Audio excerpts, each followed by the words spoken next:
Hi friends, నమస్తే. మనం పాండురంగ స్వామి భక్తుల గురించి తెలుసుకుంటున్నాం కదా. ఈరోజు ఇంకొక భక్తుడు రోహిదాసు, ఆయన గురించి తెలుసుకుందాం. విద్యుత్ శక్తి కనిపించదు, కానీ దీనివల్ల వచ్చే వెలుతురు మాత్రం కనిపిస్తుంది. అలాగే మనిషి జీవితంలో చాలా విషయాలు మనకు అర్థం కాకుండా ఉంటాయి, కానీ వాటి వెనక ఉన్న కారణాలు చాలా లోతులో దాగి ఉంటాయి. మనకు నేటి జీవితం తెలుస్తుంది, గత జన్మలో ఏం జరిగింది అనేది మనకు తెలియదు. భవిష్యత్తులో ఏం జరగబోతోందో కూడా చెప్పలేము. కానీ ఒక సత్యం మాత్రం ఉంది: గతము ఎలా అయితే ఉందో దాని ప్రభావమే నేటి జీవితం. నేటి జీవితం ఎలా ఉంటుందో భవిష్యత్తు కూడా దాని మీదే ఆధారపడి ఉంటుంది. మనం గతాన్ని మార్చలేము, కానీ వర్తమానం మాత్రం పూర్తిగా మన చేతుల్లోనే ఉంది. ఇప్పుడు మనం ఎలా ప్రవర్తిస్తామో, మన ఆలోచనలు ఎలా ఉంటాయో, మన జీవితం ఎలా మార్చుకోవాలనుకుంటున్నామో పూర్తిగా మన కంట్రోల్లో ఉంటుంది. దాని మీదే మన భవిష్యత్తు నిర్మాణం ఆధారపడి ఉంటుంది. కనుక వర్తమానంలో మన ప్రవర్తనను అందుబాటులో ఉంచుకోగలిగితే భవిష్యత్తు అత్యుత్తమంగా తీర్చిదిద్దబడుతుంది. అలా జీవించడం అందరికీ కష్టమే, కానీ ప్రయత్నించే వారికి అసాధ్యమంటూ ఏదీ లేదు. ప్రయత్నమే చేయని వారికి సాధ్యమయ్యేది ఏముంటుంది? ఆధ్యాత్మికంగా చూసుకుంటే ఒక వ్యక్తి చేసే సాధన ఏది వృధా పోదు. సత్ప్రవర్తనతో ధర్మ మార్గంలో ఉంటూ సాధనలో ముందుకు సాగుతూ ఉన్నప్పుడు మధ్యలో మరణం వచ్చినా కూడా తర్వాత జన్మ మొదలైన వెంటనే ఆ వ్యక్తి ఒక మహాత్ముడిగా, జ్ఞానవంతుడిగా పుడతాడు. అలాంటి మహానుభావులు చాలా అరుదుగా కనిపిస్తారు. అలాంటి అరుదైన పవిత్ర మహాత్ములలో ఒకరే భక్త రోహిదాసు. కాశీలో రఘు అని ఒక వ్యక్తి ఉండేవాడు. అతని కులవృత్తి అనుసరించి చెప్పులు కుట్టేవాడు. రాత్రిపూట రాజుగారి ఆస్థానంలో కాపలాదారుగా కూడా పనిచేసేవాడు. చాలా కాలంగా అతనికి సంతానం లేదు. పుత్ర సంతానాన్ని ప్రసాదించమని భగవంతుని ధ్యానిస్తూ ఉండేవాడు. భగవత్ ప్రసాదంగా అతనికి ఒక పుత్రుడు జన్మించాడు. అతనికి రోహిదాసు అని పేరు పెట్టుకున్నాడు. పుట్టింది మొదలు కుర్రవాడు ఏడవట్లేదు. ఎప్పుడూ ప్రశాంతవదనంతో కనిపించేవాడు. ఏమీ పానీయాలు కూడా తీసుకోవట్లేదు. ఇతని ప్రవర్తన కుటుంబంలో వాళ్ళనే కాకుండా నగరంలో ఉన్న వాళ్ళందరినీ కూడా చాలా ఆశ్చర్యానికి గురిచేస్తుంది. ఊరి ప్రజలంతా వచ్చి చూసేవారు. బ్రహ్మజ్ఞాన కాంతితో ఉన్న ఆ బాలుడి ముఖాన్ని చూసి ఇతను మహాజ్ఞానిలాగా కనిపిస్తున్నాడు, యోగభ్రష్టుడే ఇలా జీవించాడేమో అని చెప్పుకునేవారు. ఒకరోజు ఈ వింత వార్త విని రాజు కొలువులో ఉన్న నర్తకి రోహిదాస్ని చూడడానికి వస్తుంది. ప్రసన్న వదనుడై పడుకుని ఉన్న రోహిదాస్ను నర్తకి సమీపించి అతనిలో కనిపించే ఆధ్యాత్మిక సౌందర్యాన్ని చూసి ఆశ్చర్యపోతుంది. ఎంతటి బ్రహ్మవర్చస్సు! గత జన్మలో ఈ పిల్లవాడు గొప్ప సాధకుడై ఉండాలి. ఏనాటి బంధంతోనూ ఎక్కడ జన్మించాడు? అసలు జన్మరహస్యం ఎవరికి తెలుస్తుంది అని మహాత్మా మీరెవరు అని అప్రయత్నంగా అడుగుతుంది. వెంటనే ఊయల్లో పడుకున్న రోహిదాస్ నవ్వుతూ, ఒకరోజు గురు ఆజ్ఞానుసారము నీ ఇంటికి నైవేద్యానికి వచ్చాను. నువ్వు ఇచ్చిన వస్తువులు సామాగ్రిని తీసుకోకుండా ఉన్న ఒక బ్రాహ్మణ యువకుడిని నేను. గురుశాపంతో ఈ ఇంటిలో రోహిదాసుగా జన్మించాను అని చెప్తాడు. నర్తకి మనసులో ఆలోచన ప్రారంభమైంది. గతంలోకి వెళ్ళింది. అవును, తనకి ఇంకా జ్ఞాపకం ఉంది. కొన్ని సంవత్సరాల క్రితం జరిగిన ఒక సంఘటన. ఒక జన్మలోని సమకాలీనులంతా బ్రతికి ఉండగా ఇతడు మరణించి ఈ ఇంటిలో మళ్లీ జన్మించాడు అనుకుంది. కాశీక్షేత్రంలో భాగవతోత్తముడు అయిన రామానంద స్వామి ఉండేవారు. ఆయన వద్ద ఎంతో మంది శిష్యులు ఉండేవారు. ఒకరోజు శిష్యుల్లో ఒకరిని పిలిచి భగవంతుడికి నైవేద్యం సమర్పించడానికి వస్తు సామాగ్రిని ఒక గృహస్థుని వద్ద అడిగి తీసుకురమ్మని చెప్తాడు. అయితే ఒక షరతు: ఆ గృహస్థుడు భక్తుడై ఉండాలి, శీలవంతుడై ఉండాలి, ఉత్తమ మార్గంలో జీవనయాత్ర చేసేవాడిగా ఉండాలి అని చెప్తారు. ఒక శిష్యుడు బయలుదేరతాడు. ఒక ఇంటి ముందు నిలబడతాడు. తన కోరికను తెలియచేసినప్పుడు ఆ ఇంటిలో నుంచి ఒక స్త్రీ కావాల్సిన వస్తువులన్నీ ఒక పళ్ళెంలో ఉంచుకుని తెస్తుంది. గురువుగారు షరతులు జ్ఞాపకం వచ్చాయి ఆ శిష్యుడికి. మీ పేరేంటి అని ప్రశ్నిస్తాడు. నేను రాజనర్తకిని అని సమాధానం చెప్పింది ఆ మహిళ. అప్పుడు ఆ శిష్యుడి మనసు వాటిని తీసుకోవడానికి అంగీకరించలేదు. వద్దని చెప్పేసి వెళ్ళిపోతాడు. ఇంతలో వర్షం ప్రారంభమయ్యి గాలి జోరుగా వీస్తుంది. కుండపోతగా వర్షం కురుస్తుంది. ఒక ఇంటి ముందు పంచిలో ఆ శిష్యుడు తలదాచుకుంటాడు. ఇంటి యజమాని వచ్చి చూసి ఆ శిష్యుడి వివరాలు అడిగి తెలుసుకుంటాడు. తన వద్ద వస్తు సామాగ్రిని గ్రహించి తన బ్రతుకుని చరితార్థం చెయ్యమని ప్రార్థిస్తాడు ఆ యజమాని. వర్షం తీవ్రంగా కురుస్తుంది, ఎందుకంటే మరో మార్గం ఏమీ కనిపించట్లేదు అని ఆ ఇంటి యజమాని చెప్పులు కుట్టి జీవించే వ్యక్తి. అయినా సరే చేసేదేమీ లేక అతని దగ్గర అవన్నీ తీసుకుని గురువుగారి దగ్గరకు వస్తాడు. కానీ త్రికాల జ్ఞానం తెలిసిన రామానంద స్వామి తన జ్ఞాన దృష్టితో సమస్తాన్ని గ్రహిస్తాడు. వత్స, నా ఆజ్ఞకు వ్యతిరేకంగా ప్రవర్తించావు. చెప్పులు కుట్టి జీవించే వృత్తిలో ఉన్న వ్యక్తి సంభావన తెచ్చి అపవిత్రం చేయడానికి సంకల్పించావు. దీనికి పరిహారంగా నువ్వు ఆ చెప్పులు కుట్టే వ్యక్తి ఇంట్లోనే జన్మించగలుగుతావు అని శపిస్తాడు. వెంటనే ఆ శిష్యుడు కన్నీరు కారుస్తూ, మహాత్మా, మోక్షాన్ని చేరుకోవాలని మీ పాదాలను ఆశ్రయించాను. చివరికి నా బ్రతుకు ఇలా నరకతుల్యమైపోయింది అని బోరు నేడుస్తాడు. రామానందుడు ఆ శిష్యుణ్ణి ఓదార్చుతూ, నాయనా దిగులు పడకు, నేను నిమిత్త మాత్రుణ్ణి, ఇదంతా భక్తవత్సలుడైన పాండురంగదేవుని దివ్య సంకల్పము. నీకు అదే చివరి జన్మ, మోక్షధామాన్ని చేర్చడానికి అది ఒక మెట్టు లాంటిది. భక్తికి జాతి, వర్ణము, లింగము ఇలాంటి భేదాలేవి లేవు అని నీ జీవితం ద్వారా ప్రపంచానికి తెలియచేయాలని భగవంతుడు అభిప్రాయపడ్డాడు. ఇప్పుడు జరిగిందంతా కాకతాళీయమే అని చెప్పినప్పుడు ఆ గురువు యొక్క కృపకు ఆనందించి ఆ శిష్యుడు రామానందుని పాదాల మీద పడి తన కన్నీటితో ఆ గురువు యొక్క పాదాలను అభిషేకం చేస్తాడు. తర్వాత కొంతకాలానికి ఆ శిష్యుడు మరణిస్తాడు. అతడే తన సంభావన గ్రహించిన రఘు అనే చెప్పులు కుట్టే వ్యక్తి ఇంటిలో రోహిదాసుగా జన్మిస్తాడు. ఈనాడు తనను దర్శించడానికి వచ్చిన నర్తకి ఎవరో కాదు, గత జన్మలో తాను సంభావన గ్రహించడానికి నిరాకరించింది ఈ నర్తకి దగ్గరే. గత జన్మ వివరాన్ని తెలియచేయగానే రాజనర్తకి ఆశ్చర్యపోతుంది. రోహిదాసుకు నమస్కరించి, మహాపురుష, మీరు జ్ఞానస్వరూపులు, మీకు తెలియందేమీ లేదు, మీకు నేను చెప్పక్కర్లేదు. భగవంతుడు తాను చేయాలనుకున్న కార్యాన్ని నిర్వహించడానికి మీకు ఒక శరీరాన్ని పనిముట్టిగా ఇచ్చాడు. కానీ మీరు దాన్ని ఆహార పానీయాలు తీసుకోకుండా శుష్కింపచేస్తున్నారు. మీరు నిరాహారంగా జీవించి భగవంతుని దివ్య సంకల్పానికి అవరోధం కల్పించిన వారవుతారు అని చెప్తుంది. ఆ నర్తకి ప్రబోధం విన్న తర్వాత రోహిదాసులో చక్కటి మార్పు వస్తుంది. అప్పటి నుంచి తాను ఆహారాన్ని తీసుకోవడానికి అంగీకరించాడు. తల్లిదండ్రులు ఆనందంతో ఉంటారు. రోహిదాసు పెద్దవాడవుతున్నాడు. కానీ అతని వ్యక్తిత్వము, ప్రవర్తన ఎవ్వరికీ అంతుపట్టిన రహస్యాలుగానే మిగిలిపోయాయి. ఎవరితోనూ మాట్లాడడు, ఏ పని చెయ్యడు. తండ్రికి వృద్ధాప్యం సమీపిస్తుంది. కుమారుడైన రోహిదాసుని తన కులవృత్తిలో ఉంచి తాను విశ్రాంతి తీసుకోవాలి అనుకుంటాడు. కానీ రోహిదాస్ మనసు అందుకు అస్సలు ఒప్పుకోవట్లేదు. ఎందుకంటే జంతువుల చర్మాలతో చెప్పులు కొట్టడం తన చేత కావట్లేదు. జీవకారుణ్యంతో హృదయం నిండిపోయింది.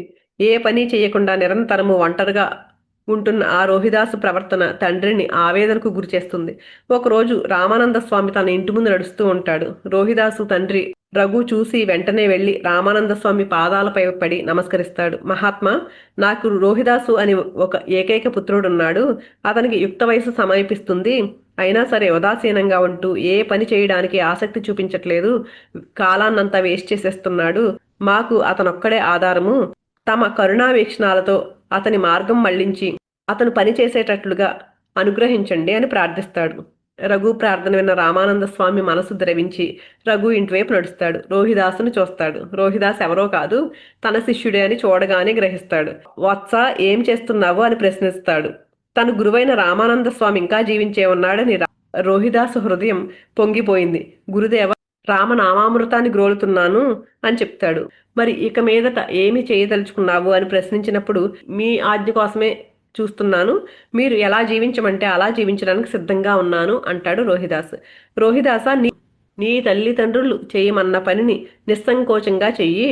కులవృత్తి ఎంత అధమమైనదైనా సరే దానిని ఆచరించడంలో దోషం లేదు. హృదయంలో మాత్రం రామనామాన్ని ప్రతిష్ఠించుకుని నాలుకపై రామనామాన్ని పలుకుతూ కర్మలను ఆచరిస్తూ నువ్వు చేయాల్సిన పనిని చేస్తూ తరించు అని రామానంద స్వామి ఉపదేశించి వెళ్ళిపోతాడు. ఆ రోజు నుంచి రోహిదాసులో మానసికంగా మార్పు వస్తుంది. తండ్రికి విశ్రాంతినిస్తాడు. తాను తండ్రి గారి కులవృత్తిని చేపట్టాడు. నిత్యము రామనామాన్ని జపిస్తూ చెప్పులు కుట్టేవాడు. వైష్ణవులకు మాత్రం ఉచితంగానే చెప్పులు కుట్టి సమర్పించుకుంటాడు. రోహిదాసులో వచ్చిన మార్పుకి తల్లిదండ్రులు చాలా ఆనందం చెందుతారు. ఒకరోజు తన తండ్రి అయిన రఘుకి అనారోగ్యం కలిగింది. రాజభవనంలో రాత్రి కాపలాకు వెళ్ళలేక రోహిదాసుని వెళ్ళమని ఆజ్ఞాపిస్తాడు. తండ్రి ఆజ్ఞను శిరసావహించి రోహిదాసు కాపలాదారుగా వెళ్తాడు. నిరంతరము రామనామం జపించే రోహిదాసు అర్ధరాత్రి సమయంలో తాను పరవశించి స్తోత్రం చేస్తూ ఉంటాడు. రాణిగారికి నిద్రాభంగం అవుతుంది. ఆ విషయమే రాజుగారికి ఫిర్యాదు చేస్తుంది. రాజుగారు రోహిదాసుని పిలిపించి విచారిస్తారు. తాను నిద్రాభంగం చేయాలని ప్రయత్నపూర్వకంగా భావించి చేసింది కాదని, పారవస్యంతో భక్తి తన్మయత్వంలో అప్రయత్నంగా స్తోత్రాలు చేసేశాను అని చెప్తాడు. నేను చేసిన తప్పుకి క్షమించమని రాజుగారిని కోరతాడు. రోహిదాసు ఆ వినమ్రతను చూసి రాజుగారి మనసు శాంతిస్తుంది. సరే, రాత్రి కీర్తించిన స్తోత్రాలు మళ్ళీ గానం చేయమని అడగగానే రోహిదాసు ఆ స్తోత్రాలను మళ్ళీ పఠించి వాటి అర్థాన్ని కూడా తెలియచేస్తాడు.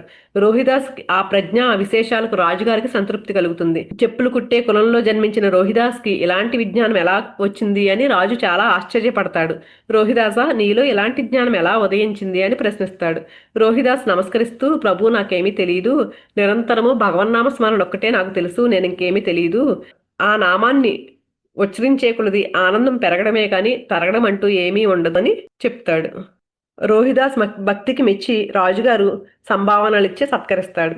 ఒకరోజు ఒక బ్రాహ్మణుడు రోహిదాస్ యొక్క గొప్పతనాన్ని విని అతన్ని పరీక్షించాలి అనుకుని అసూయతో రోహిదాస్ ఇంటికి వస్తాడు. అదే సమయానికి రోహిదాస్ పూజా మందిరంలో కూర్చుని పూజ చేస్తూ ఉంటాడు.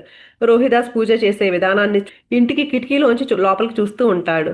రోహిదాసు చర్మంతో తయారు చేసిన ప్రతిమను పూజించడం చూస్తాడు. వెంటనే లోపలికి వెళ్ళి, ఓయ్ రోహి, జన్మతః నీకు సంక్రమించిన ఆ కులవృత్తిని వదలలేకపోతున్నావు. పరమ పవిత్రుడైన భగవంతుణ్ణి చర్మ ప్రతిమగా చేసి పూజిస్తున్నావు.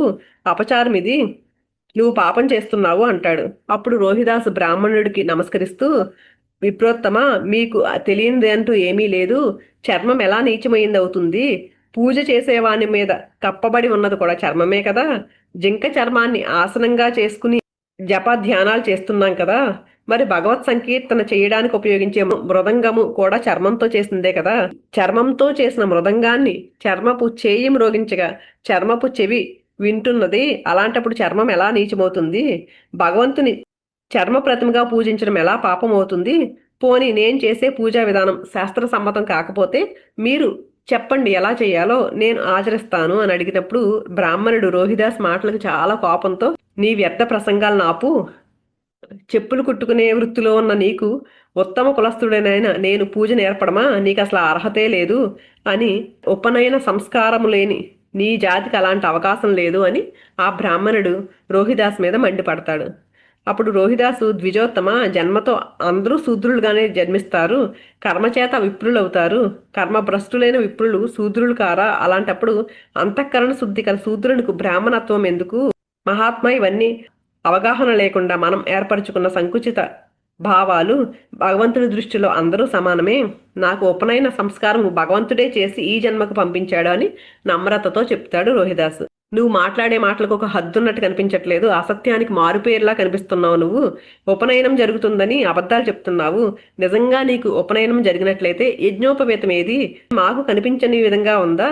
అవునులే, భగవంతుడు ఉపనయనం చేశాడు కదా నీకు, అందుచేత యజ్ఞోపవేతం మాకెలా కనిపిస్తుంది అని చమత్కరిస్తూ మాట్లాడతాడు. వెంటనే రోహిదాసు, నాకు యజ్ఞోపవేతం కూడా ఉంది చూడండి అంటూ తన హృదయాన్ని చీల్చి లోపల ఉన్న యజ్ఞోపవేతాన్ని చూపిస్తాడు. బ్రాహ్మణుడు ఆశ్చర్యపడి తన పొరపాటును గ్రహించి భక్తులు జాతి కుల మత భేదాలకు అతీతులు అని భావించి రోహిదాస్ పాదాల మీద పడి క్షమాపణ కోరతాడు. తర్వాత రోహిదాస్కి వివాహం అవుతుంది. పిల్లలు కలుగుతారు. రోహిదాస్ తల్లిదండ్రులు మరణించారు. రోహిదాసు దారిద్ర్యంతో పోరాడాల్సి వచ్చింది. హృదయంలో రామనామాన్ని ధరించి సదా రామనామస్మరణం చేస్తూ సంతృప్తితో జీవిస్తూ ఉంటాడు. ఒకరోజు భగవంతుడు సాధు రూపంలో వచ్చి దర్శనమిస్తాడు రోహిదాస్కి. రోహిదాస్ చేసే భక్తికి తృప్తి చెంది స్పర్శవేదిని బహుకరిస్తాడు. రోహిదాస, ఇది స్పర్శవేది. దీనితో ఏ లోహపు వస్తువును స్పృశించినా కూడా అది బంగారంలా మారిపోతుంది. నీ మీద ప్రత్యేక ప్రేమతో దీనిని నేను నీకు ఇస్తున్నాను, జాగ్రత్తగా ఉంచుకో అని చెప్తాడు. రోహిదాస్ పనిలో నిమగ్నమై ఉండడం వల్ల, మహాత్మా, నేను పనిలో ఉన్నాను, ఆ గూటిలో ఉంచండి అని చెప్తాడు. భగవంతుడు గూటిలో ఆ పరుసవేదిని పెట్టి వెళ్ళిపోతాడు. కొంతకాలం తర్వాత ఆ సాధువు మళ్ళీ తిరిగి వచ్చి, రోహిదాసు, నేనిచ్చిన స్పర్శవేది ఏమైంది అని అడుగుతాడు. స్వామి, మీరుంచిన చోటే ఉంది, అది చూడండి అని చెప్తాడు. సాధువు చూడగా అది అక్కడే ఉంటుంది. ఏంటి రోహిదాస, నువ్వు ఈ పరుసవేదిని ఉపయోగించలేదా అని అడుగుతాడు. అప్పుడు రోహిదాసు, మహాత్మా, క్షమించండి, అలాంటి విషయాల్లో నాకు ఆసక్తి ఉండదు. మానవ జీవితం 3 నాళ్లు భోగభాగ్యాలతో తులతోగాలని, సిరి సంపదలతో వెలిగిపోవాలని భావించడం అజ్ఞానం కదా. భగవంతుణ్ణి జపించడంలోనే తరగని సుఖము, చెరగని ఆనందము ఉన్నాయి. నా జీవితంలో ఒక్క క్షణం కూడా వృధా పోకుండా నిరంతరము భగవంతుని పూజించడంలోనే, ఆయన జపించడంలోనే నా మనస్సంతా భగవంతుని మీద లగ్నమయ్యేలాగా నన్ను ఆశీర్వదించండి అని రోహిదాసు ప్రార్థిస్తాడు. రోహిదాసు భక్తికి సాధువు సంతృప్తి చెంది ఒక సాలగ్రామాన్నిచ్చి దాన్ని పూజించి తరించమని చెప్పి తన నిజరూపమగు శంకు చక్ర గదా పద్మములతో దర్శనమిచ్చి అంతరార్థమవుతాడు. రోహిదాసు సూర్యోదయానికి పూర్వమే గంగానదిలో స్నానం చేసి సాలగ్రామానికి పూజ చేస్తూ ఉండేవాడు. పూజ పూర్తి కాగానే ఒక బంగారు నాణెము సాలగ్రామం నందు కనిపించేది. రోహిదాసు భగవత్ ప్రసాదంగా భావిస్తూ దానిని అమ్మి వచ్చిన డబ్బుతో పేదలందరికీ అన్న సంతర్పణ, వస్త్రదానాలు చేస్తూ ఉండేవాడు.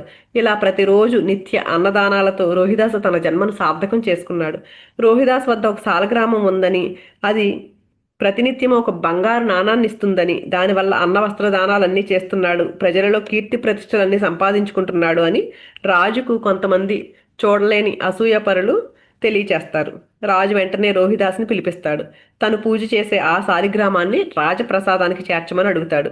తనకు భగవంతుడు స్వయంగా ఆ శాలగ్రామాన్ని అనుగ్రహించాడని, అది తనకు ప్రాణంతో సమానమైందని, ఆ పవిత్ర శాలగ్రామాన్ని తనకు దూరం చేయొద్దని రోహిదాసు రాజుగారిని ఎంతో ప్రార్థిస్తాడు.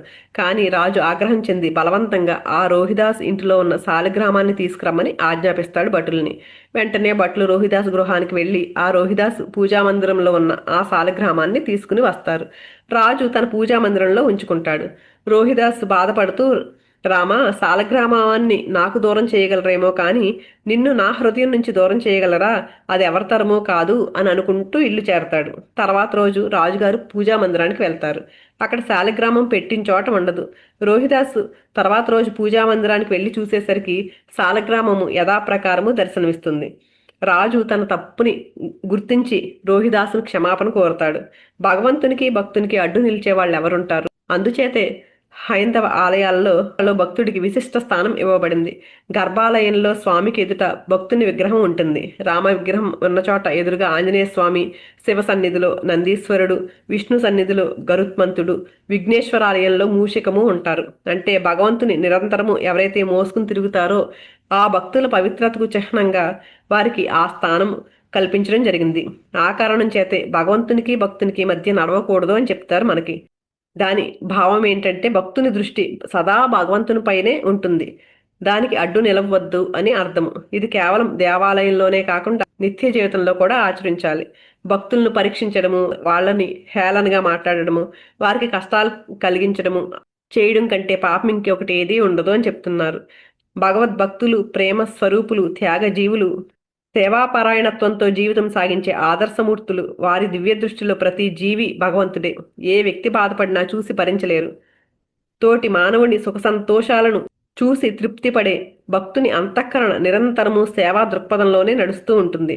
భక్తులు ఇతరుల బాధలను తొలగించేవారే కానీ బాధలను పెట్టేవారు కాదు. అలాంటి పవిత్రాత్ములైన భక్తులను పరీక్షించుట మహా అపరాధము. అంతరంగంలో ఆధ్యాత్మిక సౌరభంతో జీవించే భక్తుల విన్యాసాలేమీ మనకు అర్థం కావు. అంత మాత్రాన అపార్థం చేసుకుని భక్తులను అవమానించకూడదు, అసహించుకోకూడదు, ఆపదలను చేయకూడదు. అందరిలా కాకుండా అతీతంగా జీవించడంలోనే వారి ఔన్నత్యం దాగి ఉంది.